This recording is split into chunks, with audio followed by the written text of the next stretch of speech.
বারুইপুরে সূর্যপুরে নৃশংস ঘটনা, নাবালিকাকে নৃশংস হত্যা। আর সেই ঘটনার পর বিক্ষুব্ধ জনতার রোষ গিয়ে পড়েছে একাধিক জায়গায়।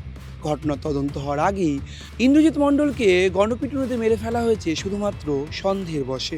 বিজেপির যে মণ্ডলের জেনারেল সেক্রেটারি শান্তনু মণ্ডল, তার বাড়িও ভাঙচুর করে উন্মত্ত জনতা।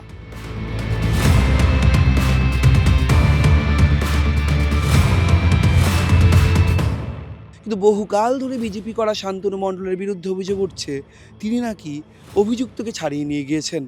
অন্যদিকে পাল্টা ভাইরাল হয়েছে ভিডিও। এনকাউন্টারে মৃত্যু হওয়া প্রভাসের সঙ্গে কথোপকথন ভাইরাল হয়েছে শান্তনুর। তিনজন ছিল, আমার চারজন কাজ কে করেছে, কাজ আমি করি না, সত্যি কথা বলবো না, আমি এটা করেছি না, ওরা বলতে পারে ওরা করছে বলতে না, কিন্তু আমি তো এই ভাগে আমি ছিলাম, ওরা নিয়ে তারপর আমি ছিলাম না।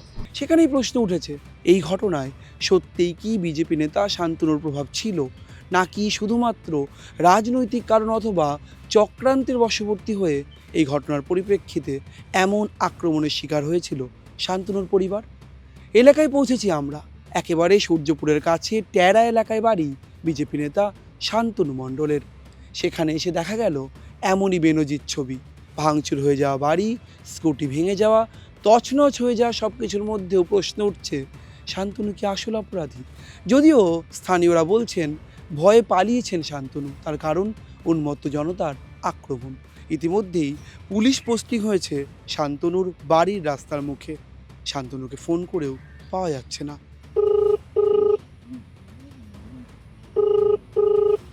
যে ব্যক্তিকে আপনি কল করছেন তিনি এখন উত্তর দিতে পারছেন না। শান্তনুর বাড়িটা ভাঙচুর করলো কারা? ওই বাচ্চাটার জন্য। ও নাকি তিনজনা ধরে নাকি ছেড়ে দিয়েছে, এই বলে ওরা দোষী করেছে। আমরা ভয়তে সব পেয়ে নিয়েছি। সেদিন কি হয়েছিল যখন ভাঙচুর হলো, কি হয়েছে? ওরা এসে বিরাট গালাগালি করেছে, তার জন্য আমার একটা ভাইপো বলেছিল বলে আমার ভাইপো তেড়ে মারতে গেছে। তাহলে কে এখানে আসবে বলো? আমরা কেউ আসে আজই বন্ধের বাড়ির ভিতরে ঢুকিনি। তখন কি শান্তনুর বাড়ির লোকজন সব ছিল বাড়িতে? না। বাবা কেউ ছিল না, পেলে ছিল। সব পালিয়ে? হ্যাঁ, ওদের কে ফোন করেছে, ওরা দুই লোকে তখন পাইলে গেছে। শান্তনু তো আপনাদের আত্মীয় হয়, কোথাও মনে হয় যে এরকম খারাপ কাজ করতে পারে? না, এটা আমরা পারবো না, এটা আমরা পারবো না। আমরা তো এক জায়গায় সব বাড়ি আমাদের, কিন্তু আমরা বলতে পারবো না। ছেলে ভালো, খুব ভালো ছেলে। সব হইচই করে সবাই বলে শান্তনু দোষ করেছে, কিন্তু আদৌ শান্তনু কোনো দোষী না। ওকে জোর জবরদস্তি করে ওকে ঘর বাড়ি এসে ভেঙে দিচ্ছে। আপনার ভাইপো, আপনার কি মনে হয় যে ভাইপো এরকম কাজ করতে পারে? না না না না না। কেন?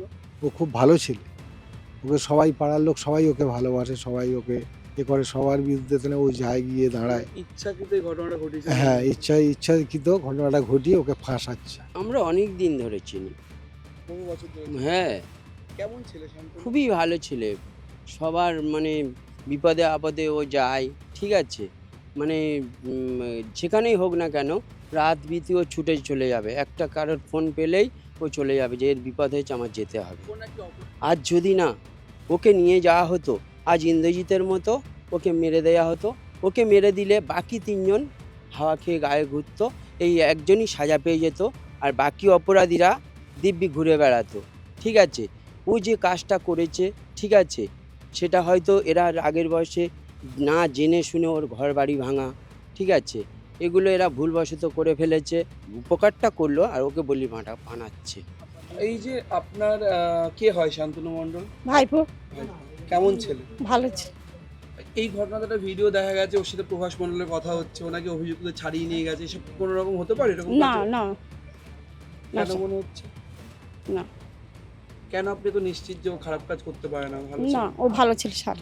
আর আমরাও সবসময় আমার ভাইপো যেন ফিরে আসে, আমরা ওর সাহায্যে আমরা এখানে যে বেঁচে আছি, সব ভাইপোর সাহায্যে আমরা বেঁচে আছি। না তো আমার ভাইপো যদি কিছু হয় আমাদেরও মেরে ফেলে দেবে, আমাদের ঘর বাড়ি সব জ্বালিয়ে পুড়ে শেষ করবে। স্যার যেন ভালো হয়ে যেন ফিরে আসে আমাদের দেশে আমার ভাইপো। আমরা এইটুকুই চাই আপনাদের কাছে হাত জোড় করে, আর আমরা কিছু চাই না। যারা করেছে তারা শাস্তি চাই, আর যে আমার ভালো শান্তনু সে আমার ফিরে আসুক বাড়ি, এইটুকুই আমরা চাই। শান্তনু যারা 2-3টি পর্যায়ে তাকে পূর্বপর ঘটনা, যেহেতু ওর জানে পুরো ঘটনাটা, তার কাছ থেকে জানতে চেয়েছে পুলিশ বিভিন্ন পর্যায়ে, ডিআইজি ক্যানিং ইত্যাদি সমস্ত লেভেল থেকে জানতে চেয়েছে। 2-3বার সে বসেছে এবং সম্পূর্ণ সহযোগিতা করছে সে। এবং আমরা জানি প্রভাস মণ্ডলকে যদি ওখানে লিঞ্চিং হয়ে মারা যেত তাহলে অন্যরকম ঘটতে পারত, সে পুলিশের হাতে তুলে দিয়েছে। তো সেই জন্যে দলের তরফ থেকে কোনো গাফিলতির প্রশ্ন নেই, দলের তরফ থেকে বরং শান্তনু যেটা করেছে যে প্রশাসনকে সব রকমভাবে সহযোগিতা করার চেষ্টা করেছে এবং তার বারুইপুরের নৃশংস ঘটনার রেশ কাটতে না কাটতেই এই প্রশ্ন বারবার মাথা যারা দিচ্ছে, বিনা দোষে আবার কেউ অপরাধী হবেন না তো? আবার দোষ করলেও তিনি শাস্তি পাবেন তো? সব প্রশ্ন উঠছে নিরন্তর। ক্যামেরায় ব্রতিন কুণ্ডুর সঙ্গে রমেন দাসের রিপোর্ট, সংবাদ প্রতিদিন.in।